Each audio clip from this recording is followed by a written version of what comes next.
Ser podcast. Episodio 137. La ficción que nos retrata. Muy buenas a todos, ¿qué tal, Antonio? Muy buenas, Nerea, ¿qué tal a todos? Con este episodio 137 cerramos nuestra quinta temporada, una temporada en la que hemos seguido acumulando historias, conociendo a personas y poniendo nuestro granito de arena en la lucha por los derechos LGTBIQ+. Estamos asistiendo semana tras semana a la transición de nuestra amiga, aún sin nombre. Viajamos hasta una residencia de la Fundación Manolita Chen, que acoge a personas LGTBI que han sido expulsadas de sus familias, y nos fuimos hasta Tefía, en Fuerteventura, para conocer el proyecto que se ha puesto en marcha para la recuperación de nuestra memoria histórica. Nos hemos interesado también por cómo se nos sigue persiguiendo en muchas partes del mundo, desde Irán a Brasil, pasando por Guinea Ecuatorial. Hemos compartido la obra de gente tan dispar como Ana Locking, Guillermo Alonso, Okuda, los Moriarty, María Arnal o Zahara. Y hemos homenajeado a quienes fueron nuestros referentes en tiempos en los que era muy difícil serlo, como es el caso de Jordi Petit. Lo normal. El podcast de Antonio Nuño y Nerea Pérez de las Heras.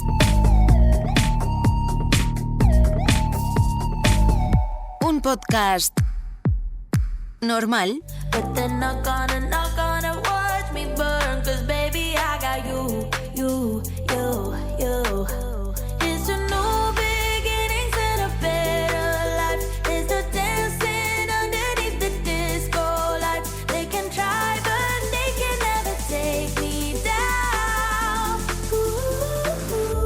Hace unas semanas, el Observatorio de la Diversidad en los Medios Audiovisuales, ODA, publicó su informe 2026. En el informe se analiza cómo se representa en la ficción audiovisual española a las personas LGTBIQ+, racializadas y con discapacidad. Se incluyen además otros factores como el género, la edad o la clase social. Se han analizado 125 películas y 91 temporadas de 89 series de ficción españolas correspondientes al año 2025. Es evidente que como no estamos hablando de un número muy elevado de producciones, no somos Estados Unidos, pequeños cambios en esas cifras pueden alterar significativamente los porcentajes de determinados conceptos. Para hablar de los resultados de ese estudio y de la percepción que tenemos nosotros de cómo se nos trata en el audiovisual, están con nosotros Elena Crivental, directora de comunicación del Observatorio de la Diversidad en los Medios Audiovisuales. ¿Qué tal, Elena? Pues encantada de estar aquí, muchas gracias. Nos acompaña también Paloma Rando, periodista, columnista y guionista. ¿Qué tal, Paloma? Pues feliz de estar con vosotros.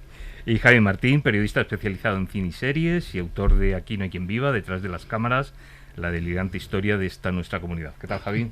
Muy bien, muy contentas de estar aquí. Aunque hay aspectos muy interesantes del informe que tocaremos, vamos a intentar centrarnos en lo referente a la diversidad LGTBIQ+. Elena, ¿qué dice ese informe? ¿Se nos tiene más o menos en cuenta que en años anteriores? Los datos nos dicen que se nos tiene igual en cuenta. Estamos en torno a un 10% de representación. Este año hablamos de un estancamiento. Esto quiere decir que llevamos unos años viendo porcentajes similares. Pero no es tan interesante solo a nivel cuantitativo, sino a nivel de cualitativo, de cómo es la calidad de esa representación. Y ahí sí que empezamos a ver cosas que son más llamativas.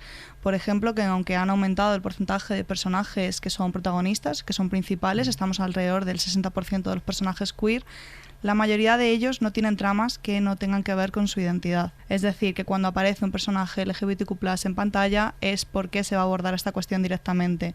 Entonces esto impide que se naturalice nuestra presencia realmente en medios.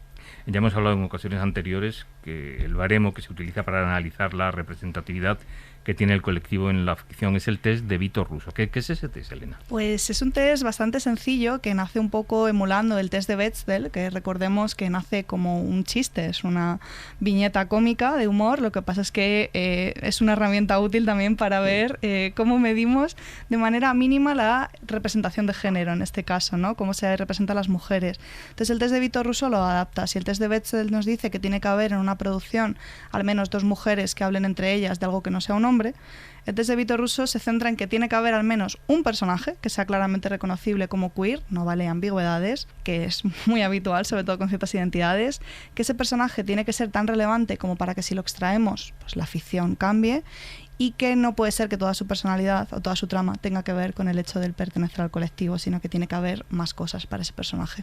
Algo lo has comentado ya, pero ¿qué perfil tienen esos personajes que aparecen en nuestra ficción? Pues cambia también mucho dependiendo de las siglas. Ahí sí que vemos unos estereotipos bastante marcados, porque por ejemplo los personajes gays sí que se habla mucho de armarización y siempre amplían los horizontes de lo que se trata. Por ejemplo, hay mucha más intersección. Encontramos personajes gays que tienen discapacidad o que son racializados, mientras que con otras identidades cuesta mucho. Las lesbianas parece que solo son de época y este año el deporte ha irrumpido fuerte. Sí. Y la bisexualidad está muy invisibilizada, como también el resto de identidades. La representación trans ha caído, sobre todo la no binaria, y luego hay otras realidades como la sexualidad o la intersexualidad que es muy difícil que estén presentes. Paloma, Javi, hay que tener en cuenta que es muy difícil controlar qué series o qué películas pertenecen a una temporada u otra, con lo que creo que vamos a pediros una visión más general. ¿Creéis que estamos suficientemente representados en la ficción? Pues yo creo que no, y creo que no solo cuantitativamente, como bien decía Elena antes, sino cualitativamente. Creo que seguimos siendo muy deudores de no cumplir precisamente el test de Vítor Russo. Creo que se sigue definiendo a muchos personajes como el gay, la lesbiana, la persona trans, y que cuesta ahondar e ir más allá. Yo sí, personalmente como guionista, intento cruzar esas fronteras e intentar diseñar personajes con más aristas dentro de los personajes del colectivo, pero muchas veces no es fácil, no solo o no tanto por el resto de guionistas, que en mi experiencia suelen estar abiertos a crear personajes más complejos de los habituales, sean guionistas pertenecientes al colectivo o no, como en cuanto a las plataformas, en cuanto a las productoras. Ahí es donde suele haber más reticencias. Entonces sí que queda mucho por hacer, yo creo. Que estaba pensando que Paloma precisamente es una de las culpables de gran parte de la representación de este informe, ¿no? Como guionista de Mariliendre, porque uno de los datos que leía en el informe es que gran parte de la representación está, pues digamos, vive en un gueto, que es para mí una de las cosas que me preocupan de la representación en el audiovisual, que es que eran 6 títulos los que aglutinaban la mayor parte de la representación, porque claro, estamos en esos dos extremos, el extremo de la cuota del personaje gay LGTBIQ+, que se puede eliminar y que no aporta mucho más allá de esa cuota, o el extremo de la serie que está hecha para este público, que es una explosión de representación, pero que no llega al público mainstream, y que entonces sí nos sirve para nosotros para vernos reflejados. Pero a mí, por ejemplo, el ejemplo de representación que cualitativamente más me gusta de los últimos años, me voy a Estados Unidos, es en Pluribus, que es una serie que es de ciencia ficción, que es del creador de Breaking Bad, de Vince Gilligan, y la protagonista es lesbiana, y su sexualidad y su dimensión romántica tienen mucho peso en la trama. Quiero decir que es lesbiana como podría ser cualquier otra cosa, y a la vez no, es muy importante que sea una mujer lesbiana. Entonces, para mí lo importante es eso, que la representación llegue a títulos y traspase esas fronteras de, oye, vivimos con vosotros. Sí, pasa igual. Mira, me estaba acordando también otro título que no es español y es de este año, que a mí me ha gustado mucho en ese sentido, que es una serie canadiense que se llama Empathy. También la protagonista forma parte del colectivo y es psiquiatra y tiene un pasado y le han ocurrido una serie de cosas, y es la protagonista de la serie. Una serie profesional protagonizada por una persona queer es muy poco habitual, es muy infrecuente. Y son esos entornos, ¿no?, donde nosotros con naturalidad nos movemos, que no están retratados en la ficción, o que falta por retratar en muchos sentidos en la ficción. También leí en el informe, que me parece muy, muy significativo, cómo a las mujeres del colectivo, especialmente a las lesbianas, se nos retrata siempre o casi siempre en entornos de familia, como madres o como hijas, que también es deudor de cómo se ve a las mujeres. Pues todo este tipo de asuntos es verdad que son clave, y que, como bien señala el informe, en cuanto ya nos vamos a cuestiones interseccionales, ya empieza a haber problemas. Lo comentaba antes Elena, en esta línea también que comentabais vosotros, hay una cuestión fundamental, es que casi todas las tramas queer que aparecen o que aparecían en la ficción audiovisual española tienen o tenían que ver con el conflicto creado precisamente por ser queers. ¿Creéis que eso está cambiando o se sigue en esa misma línea? Yo creo que cambia muy poco a poco, pero también tengo un sentimiento ambivalente con esto, porque pienso que son historias que no debemos dejar de contar.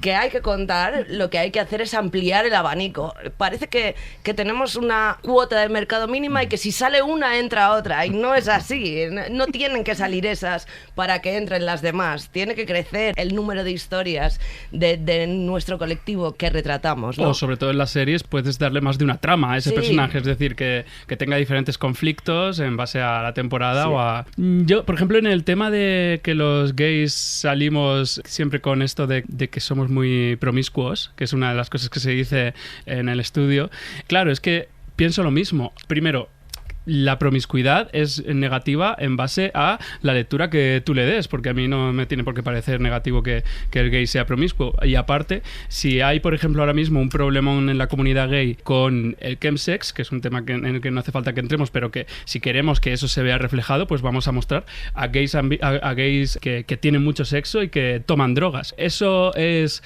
ahondar en la estigmatización? No lo sé. Si lo haces de una forma lo más sana y realista posible, quizá lo que haces es pues explorar un tema que hay que explorar en la ficción.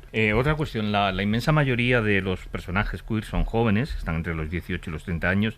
No existen mayores gays, lesbianas o trans en nuestra ficción. Hay honrosísimas excepciones, una que te afecta como guionista, Paloma, que es Manolo, el padre de la protagonista de Mariliendre, y por supuesto Vicente, el personaje al que encarna José Ramón Joroize en Más Palomas. Nosotros tuvimos muy claro desde el principio esa parte de la trama de Mariliendre, y es más, sabíamos igual prácticamente desde el principio que queríamos que al menos un episodio estuviera centrado en todo el entorno de amigos gays de Manolo. Nos resultaba que muchas veces en el colectivo pecamos de adanismo, ¿no? Nos creemos que nosotros hemos inventado las cosas y que, pues eso, para combatir un poco esa idea, para nosotros era importante retratar un entorno de hombres gays que tuvieran más de 55, rondaran los 60 años y que hubiesen sido un grupo de amigos y que se tuvieran los unos a los otros.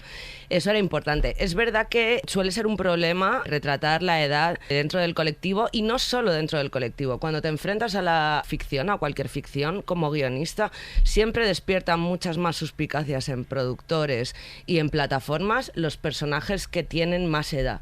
Los personajes mayores de 50-55 años, esto afecta sobre todo a las mujeres, pero también a los hombres. Es un dato, es un dato que está en el estudio. Sí, o sea, a medida que las mujeres envejecen van desapareciendo de pantalla. De hecho, hay una sobrerepresentación de personajes femeninos jóvenes que luego se invierte completamente a medida que envejecen. Sí, siempre genera esto muchísimas suspicacias. Yo me acuerdo de una serie que escribí hace años que nunca se produjo, era una adaptación de una novela y había un personaje ultra secundario que era una mujer que tenía...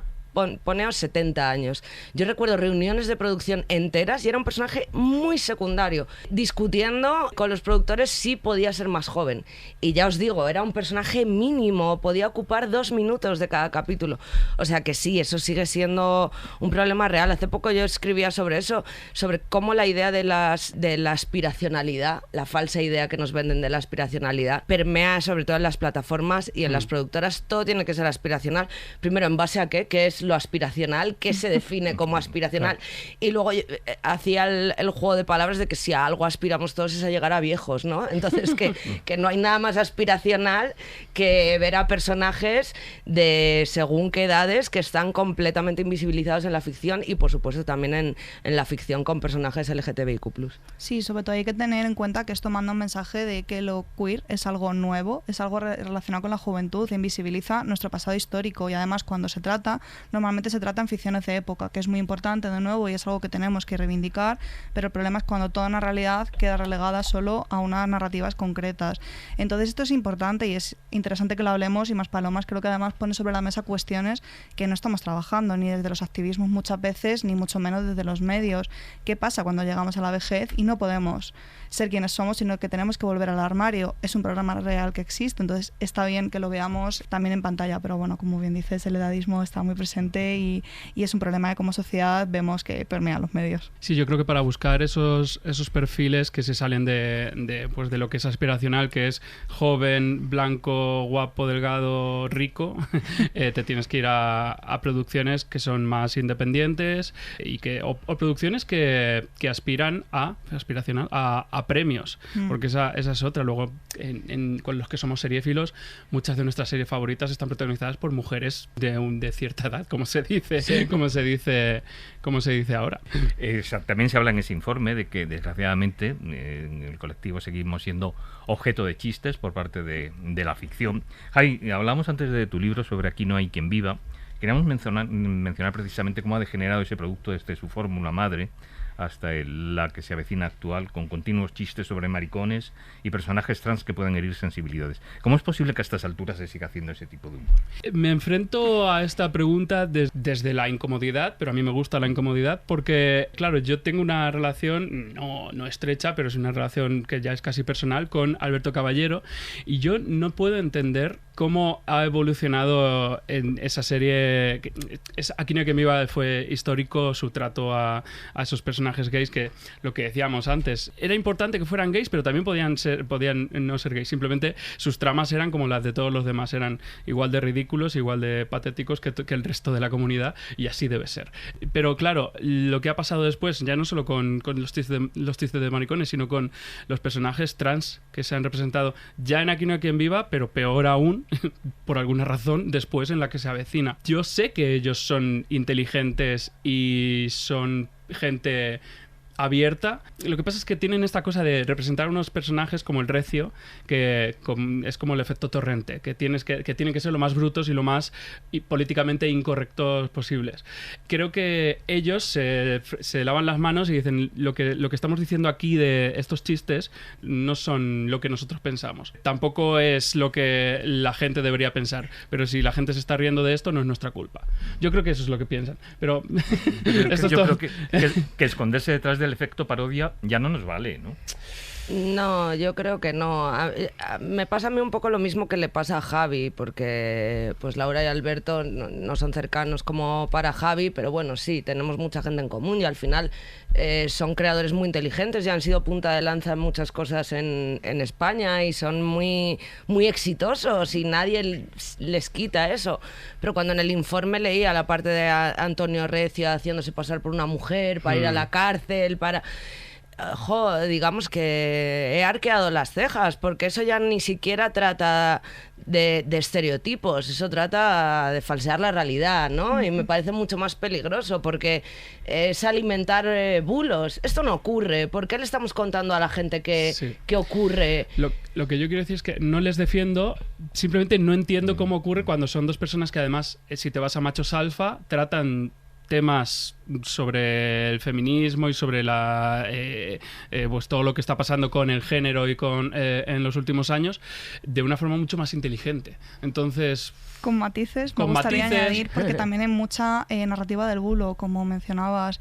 En Machos Alfa, de hecho, se habla mucho de premisas que parten de denuncias falsas, como si fuese un problema real, cuando los datos nos dicen que no es así. Entonces ya partimos de una narrativa que no existe en nuestra sociedad. Y precisamente en este informe también analizamos una trama de Machos Alfa de una niña que cree que es un hombre trans y empieza a hacer un proceso de transición. Los padres están asustados porque piensan que le va a denunciar, y al final esa niña lo que descubre es que lo que quiere ser es una lesbiana con el privilegio masculino, porque descubre a una lesbiana que es exitosa, que es normativa, y dice, yo esto es lo que quiero, no quería ser un hombre. Entonces también es jugar con un bulo que hay ahora alrededor de las infancias trans, y creo que son mensajes peligrosos y creo que responden más de a quién las crea, sino que en qué ambiente nos movemos. Creo que son temas que están presentes a nivel social, mucho en redes sociales, mucho debate. Entonces hemos abierto tanto la ventana de Overton que de repente estamos cuestionando realidades que a lo mejor no deberíamos cuestionar de esta manera desde ficción, porque el humor tiene una capacidad de alcance enorme y se puede hacer humor de todo, pero lo importante es dónde ponemos el remate, qué es el chiste, la crítica o reírte de estos colectivos vulnerabilizados. Otro dato destacable, y que parece que es la norma, no ya en nuestra ficción, sino en nuestra sociedad, la invisibilidad de las lesbianas. Solo un 3% de los personajes en la ficción española lo son, y como bien decías, parte de esos personajes lésbicos son deportistas o policías. Cuesta mucho, yo creo, ¿no? Vamos, en mi experiencia es muy difícil sacar adelante. Yo lo he intentado varias veces y no he sido capaz. No he sido capaz, no yo de escribir, sino de vender las series que he escrito protagonizadas por personajes lésbicos. Es muy complicado, la verdad. Yo no sé ya por dónde romper la brecha. luego... pero es complicado. Luego hay una tradición en la televisión española de años, desde Hospital Central, sí, de series muy exitosas y además exitosas entre un público de adulto y mayor, de la trama de la pareja lesbiana. Y no solo eso, mira, yo trabajaba en Hospital Central, esto es curioso, yo trabajaba en vestuario en Hospital Central y recuerdo que llegaban sacos y sacos de cartas, sobre todo para Patricia Vico, la pareja lésbica estaba protagonizada por Patricia Vico y Fátima Baeza, Maca y Esther. Sacos y sacos de cartas. El fenómeno fan fue alucinante. Pasó lo mismo en Los hombres de Paco con Pepa y Silvia. Pasó lo mismo en Amares, en Tiempos revueltos, y luego en Amares para siempre, con las diferentes parejas de las que ahora son herederas, las Muffin de Sueños de Libertad. Exacto. Pero no hay serie diaria de época sin pareja lesbiana. Y arrastran muchísimo fandom, pero siempre son personajes secundarios. Claro. Nunca llevan el peso de la trama. Claro, lo que quiero decir es que ¿por qué no un productor tiene... Que a veces siempre es esto de qué poco ojo tienen los productores, ¿no? ¿Por qué no un productor ve eso y dice, voy a hacer, bueno, pues lo que le hicieron a Luis Melia, ¿no? Claro. Que luego también se queda en un producto de nicho, en A3 Player, tal cual. Pero ¿por qué no apostar por algo que las ponga en un primer plano, claro? Yo creo que dentro del colectivo también tenemos que repensar un poco, porque es verdad que trabajamos en un sector, el audiovisual, donde tenemos muchas productoras y muchos puestos de poder ocupados por personas LGTBIQ+, pero eminentemente por hombres homosexuales. Entonces, somos una plaga. Ahí hay un proceso de revisión personal que hacer. Desde dónde estamos contando las historias, qué clase de historias estamos contando, qué personajes estamos enseñando. ¿Estamos enseñando personajes gays porque queremos profundizar en sus tramas o estamos enseñando personajes gays simplemente porque son los chicos guapos de moda y nos pone verlos en pantalla? Más allá de eso, pues eso, ¿qué realidades estamos contando de personajes bisexuales, de personajes trans, de personajes asexuales, intersexuales y por supuesto de lesbianas? Yo creo que hay ciertas luchas de poder, digamos así, o de hegemonía dentro del colectivo, también ayudan a invisibilizar una realidad que luego es muchísimo más diversa. Sí. Sí, también creo que ocurre que se piensa que las audiencias, y no de forma errónea, van a ver ficciones protagonizadas por dos hombres que tengan un romance, porque se ha demostrado que lo ven, porque las mujeres, ya sean heterosexuales también, ven ese tipo de ficciones, porque no se ven representadas en los romances heteronormativos que perpetúan el patriarcado, entonces acuden a ese tipo de realidades, pues como Heartstopper, que les apelan de otra manera. Ojito, el Rivalry este año, que ha sido el gran fenómeno, que ha sido apoyado masivamente por mujeres heterosexuales. Y sin embargo, con ficciones sáficas no ocurre lo mismo. Da la sensación de que solo las vamos a consumir las mujeres sáficas, porque las mujeres heterosexuales a lo mejor no se sienten tan interpeladas y los hombres desde luego no se van a acercar, ya sean heterosexuales o no. Entonces eso es un problema también, pero yo creo que la realidad está cambiando y esto en Asia se está empezando a ver mucho, como que hay segmentación del mercado muy marcada y sobre todo, bueno, en novelas, pero también en manga y en anime se están empezando a producir más ficciones o también webseries coreanas en las que están poniendo el foco en las relaciones entre mujeres, porque es que el mejor fandom que hay es el de las mujeres sáficas, es que eso está demostradísimo. Nadie se organiza mejor, gestiona más, te apoya. Entonces, desde luego, no sé, porque aunque sea desde un punto de vista del mercado, como comentabas, no se está haciendo más. Mira que tenemos ejemplos para sacar carnaza.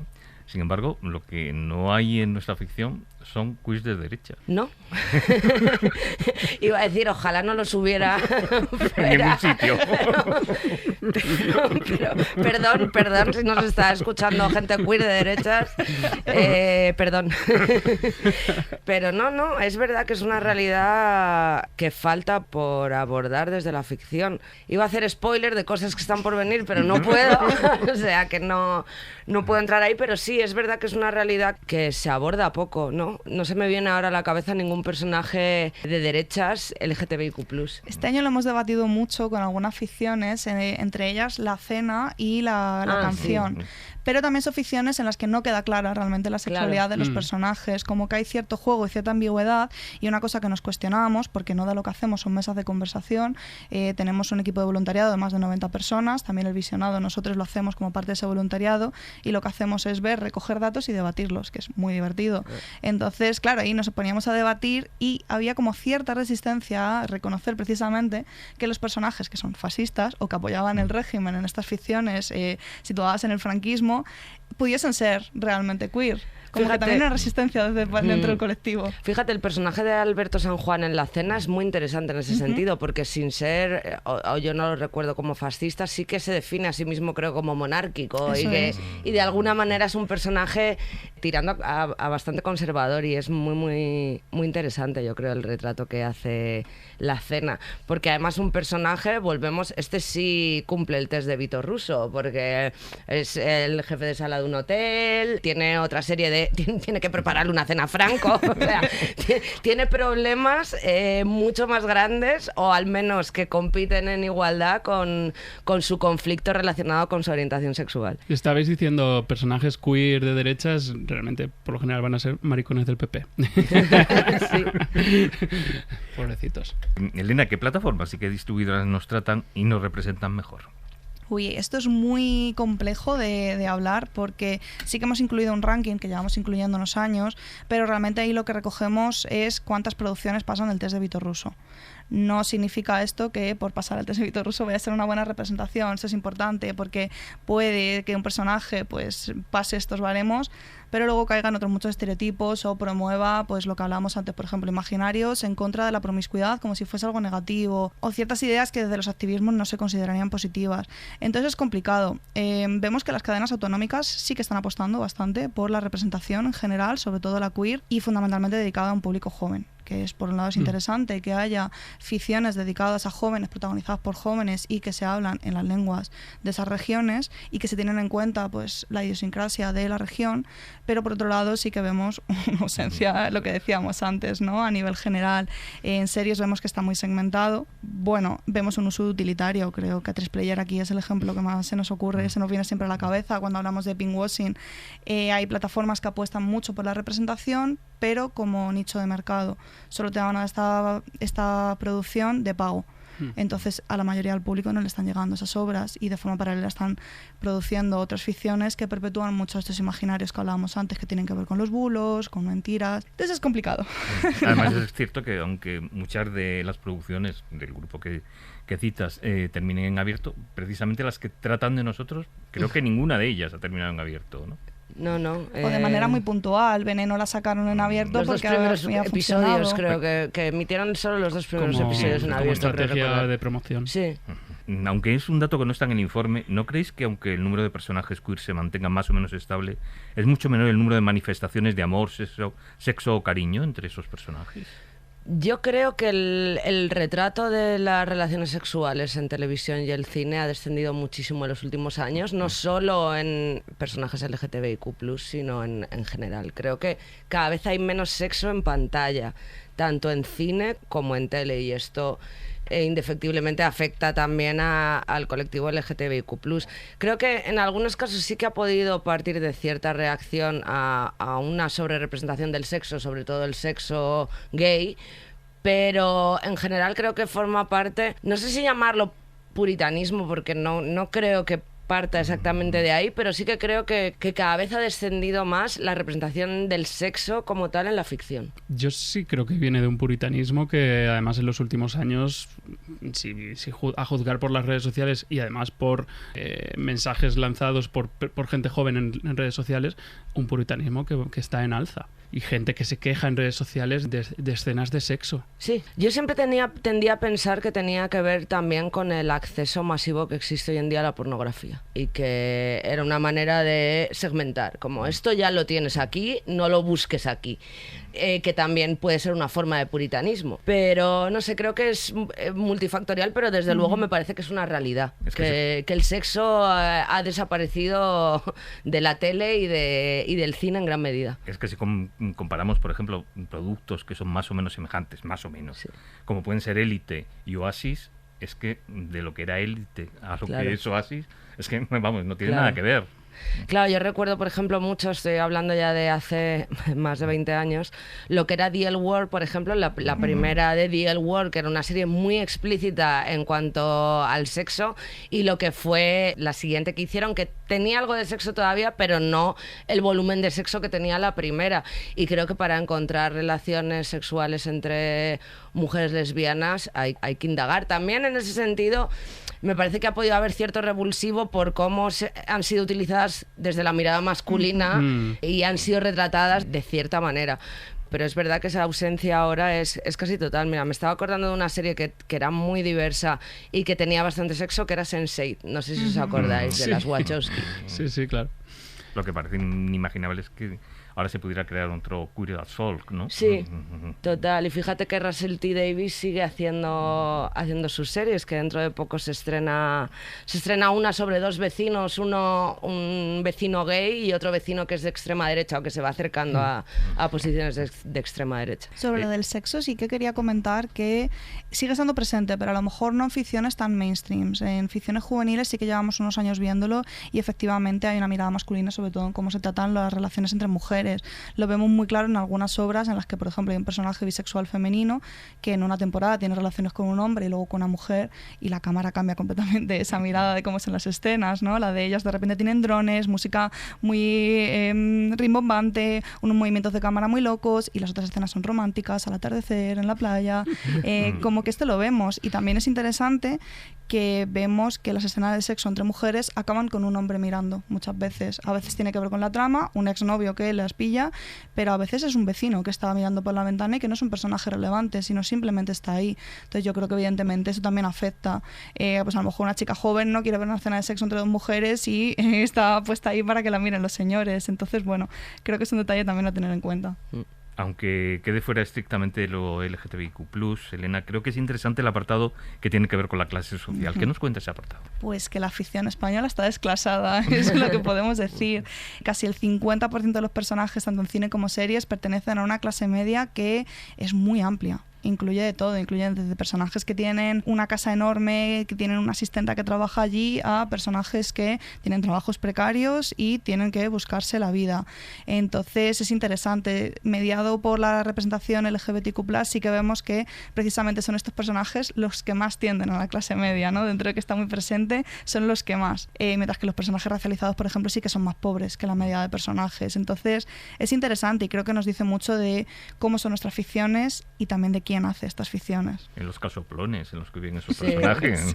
Sí, hasta hace poco las ficciones españolas, y todavía pecan muchas veces de esto, parecía que no ocurrían en ningún lado, que ocurrían en algún sitio de España, normalmente Madrid, pero si no, no se mencionaba dónde estaban ocurriendo. Y creo que con la clase social ocurre algo parecido, ¿no? Tendemos a retratar personajes de clase media alta porque volvemos a lo aspiracional, eso que gusta tanto a los productores y a las plataformas, porque están convencidos de que el espectador que se sienta delante de la televisión solo quiere ver a ricos. Entonces tendemos a eso, pero sin juzgarlo o sin darle una mirada real sobre esa clase social de los personajes, sea la que sea. Y desde luego cuesta mucho retratar personajes precarios cuando es el pan nuestro de cada día. A mí me sorprende mucho que salgo a la calle o hablo con mis amigos y veo la tele y no tienen nada que ver una cosa con la otra. El otro día estaba viendo una serie que, por ejemplo, sí retrata esto muy bien, que es, no sé si la habéis visto, de TF San Luis. Los personajes están todo el rato agobiados porque no llegan a pagar las facturas. Todo el rato necesitan dinero, todo el rato sus preocupaciones giran alrededor del dinero y alrededor de que eso no les deja dormir. Y digo, bueno, esto es una realidad que reconozco mucho más que otras. Decimos que la ficción española está desclasada, la estadounidense ya ni te cuento, porque efectivamente esa es la realidad. Claro. Y no se suele ver allí tampoco. Claro. Yo creo que nos movemos de nuevo también en extremos, porque una cosa es esta ficción mainstream aspiracional que te muestra esa clase media alta, decir media, a mí me parece en clase alta, sí. Y luego está el otro extremo de películas, sobre todo películas de autor de pornografía, de la pobreza, del desahucio, de la madre soltera que no tiene dinero, y es como, eso está bien que se represente, pero vamos a buscar mostrar más la realidad realidad mayoritaria. Sí, aunque sea un poco de gotelé, ¿no? Alguna casa que no puedan colgar los cuadros o tienen unos tronchos, no sé. Pues sí, esas o cosas profesionales que tienen trabajos y aún así no llegan bien a fin de mes, que es una realidad de lo más habitual, ¿no? El que parece que en el momento en el que mostramos series profesionales, la gente ya no tiene problemas de dinero porque tiene trabajo. Y eso ya es una realidad que desgraciadamente no se cumple. Estaba viendo The Bear estos días, The Bear, la penúltima temporada, y una de las protagonistas está hablando de las deudas que tiene, a pesar de estar trabajando en ese restaurante. Mira, en esto tú trabajaste en Señoras de Lampa, en esto Carlos Del Hoyo está haciendo muy buen trabajo porque también Cochinas te muestra esa visión de la clase trabajadora española, de barrio, muy dignamente y muy realistamente. En muchos sentidos Cochinas, la verdad que no entra en el informe de este año, entrará en el del año que viene y seguro que la analizan en profundidad, pero tenemos a un personaje asexual, que también es algo muy frecuente en la ficción. Tenemos a una chica que es síndrome de Down y es lesbiana. Hablamos de interseccionalidad. Tenemos clase trabajadora. Tenemos provincia, porque tenemos Valladolid. Tenemos... Totalmente. Carlos, vamos, yo cuando he trabajado con él y sé que él lo hace así y yo también lo hago así, siempre se piensan qué no se ha contado y qué está por contar, incluso en personajes pequeños, mínimos, y eso es muy útil porque si bien muchas veces no puedes pelear grandes batallas en protagonistas, sí puedes ir allanando el camino, introduciendo secundarios o pequeñas partes que retraten otras realidades. A mí lo que me parece extraordinario en esa serie es el tratamiento del cuerpo desnudo. Sí, claro, alucinante, total. la diversidad corporal es increíble. Hombre, sí. esa escena de esos dos ancianos que se... Yo lloré. A mí se me saltaron las lágrimas cuando se reflejan en la tele. Ella quiere como ver porno para poner cachondo y al final dice no, y se tocan. Es una escena preciosa. Pues esa escena de desnudo diverso alrededor de Malena Alterio. De Malena Alterio, sí. Como decíamos, Elena, estos datos van a cambiar con mucha probabilidad el año próximo. Lo decía ahora Paloma. La producción en 2026 parece muy superior en cuanto a contenidos LGTBIQ+, que la de 2025. Vemos, por ejemplo, que hay 4 películas con hombres trans como protagonistas, 2 con la intersexualidad como trama principal, e incluso personajes asexuales en alguna serie, ¿no? Sí, la verdad es que tenemos muchas ganas ya de ponernos con el informe siguiente y eso que este acaba de salir, pero siempre tenemos que alertar que a veces esto son buenas noticias y podemos celebrarlo demasiado, pero se puede quedar en cosas anecdóticas. Este año nos pasa que hay de repente mucha representación de personajes sordos. Aparte de sorda, tenemos otras 2 ficciones en las que hay personajes relevantes con sordera. Y es irrelevante porque no había pasado tanto, ¿no?, en nuestros papeles, pero no sabemos si ahí se va a mantener con el tiempo. Este año ya nos da la sensación de que en 2026 eso ha desaparecido. Entonces nos preocupa un poco que esa sea la tónica, que de repente se empiecen a representar realidades que estaban invisibilizadas, pero que se queden en flores de un día que luego no van a sostenerse, como esto ya lo hemos hecho, no hace falta seguir contándolo, como si nuestras historias solo valen por el hecho de ser una novedad y no porque somos personas, existimos y nos suceden cosas.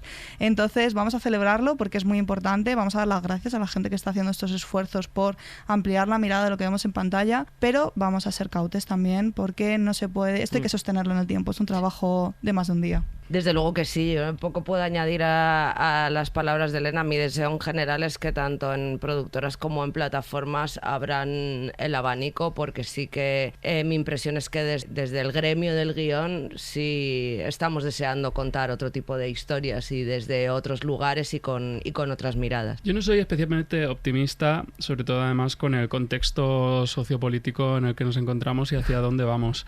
Pero bueno, quizá eso podría tener un efecto contrario, que es que quizá por todo lo que está pasando en la realidad, la ficción se vaya a mostrar hacer una reacción a esa realidad. Y luego, aparte, el audiovisual se mueve por dinero, por mucho dinero, y siempre va a atender a lo mayoritario. Por eso no soy especialmente optimista, pero creo que, como decíamos antes de Carlos Del Hoyo, lo importante es que los guionistas y los productores tengan la responsabilidad de introducir esa diversidad como sea, de la forma más digna y más realista posible. Pues Elena Climental, Paloma Rando, Javi Martín, muchas gracias por esta charla sobre cómo nos tratan nuestras pelis y nuestras series, y os convocamos para el año que viene. Gracias a ti, Antonio, un placer. Pues gracias. Sí, lo mismo digo.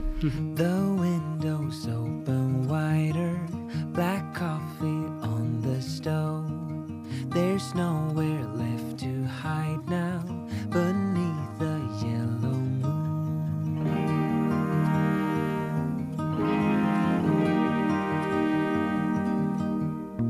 The dust is dancing slowly across the wooden floor. A moment high and holy is knocking at my door. Better let it in. Better let it in. Better let it in. Nuestra amiga, de la que hasta ahora desconocíamos el nombre, va a dejar de ser anónima en un par de minutos. Además, en este episodio descubrimos con sorpresa que es una experta trompista. Sí, que toca la trompa. Vamos a echarla mucho de menos durante el mes de agosto. Que estoy de curso de música. Es un curso de música en un pueblillo que, pues bueno, llevo viniendo, pues ya este es mi año número 11. Cuando me mandaron el formulario de inscripción, tienes que poner, la primera casilla es nombre, apellidos, y yo dije, vale, ¿qué hago? Tengo la oportunidad de decírselo ahora. Y entonces, claro, pongo Amanda Mejías. Y en las observaciones digo, bueno, que sepas que Irene, que soy trans, así que bueno, por eso he puesto Amanda, no sé qué, tal. Irene lee el formulario que hay algo importante sobre lo que hablar, ¿no? Y me ha parecido una manera muy, pero que muy bonita de cómo lo han asimilado y cómo lo han encajado incluso, que es importándoles una mierda, en el sentido de, ok, eres Amanda ahora. Por ejemplo, he visto que se han cambiado mi contacto en la agenda del móvil, el nombre, como que toda la gente de la, digamos, cúpula organizativa se refiere a mí en femenino. Pues, o sea, como que ha habido intención y que ha habido conversación y que ha habido reflexión, que ha habido como un acto consciente de concienciar, de decir, oye, a esta persona le pasa esto, no, le pasa esto, es trans, joder, y se llama de otra forma ahora. Es que es así de fácil y te hace sentir súper bien y te hace sentir súper guay. Es como si le hubieras dado un interruptor. Y eso está muy bien. Y eso está muy guay. Hoy, sábado 18 de julio, termina el festival en el que estoy del curso de viento metal. Y los conciertos por la noche se hacen en una plaza de toros espectacular. En nuestra labor de voluntarios, pues es ayudar a recoger, a colocar, vender merchandising. Yo me encargo del merchandising. A limpiar, a hacer de todo. El mundo de la música, especialmente la música clásica, es un mundo muy cerrado, muy elitista estéticamente. Elitista, de una manera u otra. Pero sí que es un mundo que se rige por unas normas muy estéticas, muy concretas. Ir de negro en los conciertos, algo que parece tan normal. A nosotros siempre se nos ha dicho desde pequeños que no llevéis nada que destaque. La orquesta tiene que ser una masa. Entonces, claro, ¿qué pasa? Que vengo yo, la trana del pelo rojo, pelo rojo encima súper largo, con piercings y tal, y dices, ¿esta persona qué coño le pasa? Hablando con una chica polaca, que al final, no sé si de forma velada o de forma demasiado exagerada, me dio calabazas.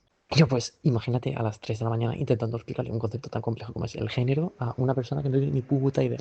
Luego, que me diera o no me diera calabazas es irrelevante en esta cuestión. Y se notaba que era una persona bastante socialmente conservadora, porque viene de Polonia. Y dice, yo respeto tal, pero no lo entiendo. Me decía, pues el otro día vi un vídeo de una persona que iba entrevistando en una marcha de estas y le decía a alguien, bueno, ¿tú qué género te identificas? Y decía, pues no lo sé, o no lo tengo claro, o algo así, en plan como diciéndolo como con sol negro. Y como que me sentía que la tenía que educar, en plan de, no, pero es que no entiendes, porque esa persona, o sea, ese tipo de personas es la primera vez en toda la historia casi que la sociedad le está dando un hueco y están buscando ese hueco para expresarse. Sobre todo también en la cuestión de el lenguaje neutro, que es algo que también me decía, es que no, tal, o sea, es que suena mal, en polaco suena mal. Y yo, claro que suena mal, porque no has crecido escuchándolo, es algo nuevo. O sea, y es una parte de la población que decide tener su trocito de tierra que solo van a usar ellos al final. Bueno, espero que paséis un buen verano.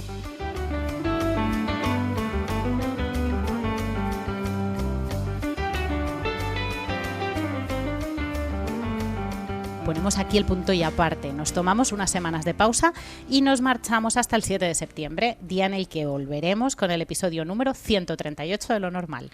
La sexta va a ser una temporada intensa para todos. Se aproximan elecciones y en ellas nos vamos a jugar muchas cosas. Además tenemos varias efemérides que celebrar, como los 30 años de la Fundación Triángulo o los 40 de Cogam, y seguiremos acudiendo a todos aquellos lugares desde los que reclaméis nuestra presencia. Nos marchamos en compañía de David Pérez Llorca, Alberto Valles, Joan Gili Centeno y Luis Miguel Ortiz. Hasta septiembre.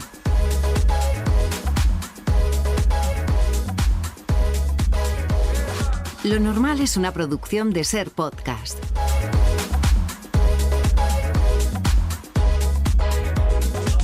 Dirección y presentación, Nerea Pérez de las Heras y Antonio Nuño. Guión y producción, Tony Quart. Realización, José María Sendra.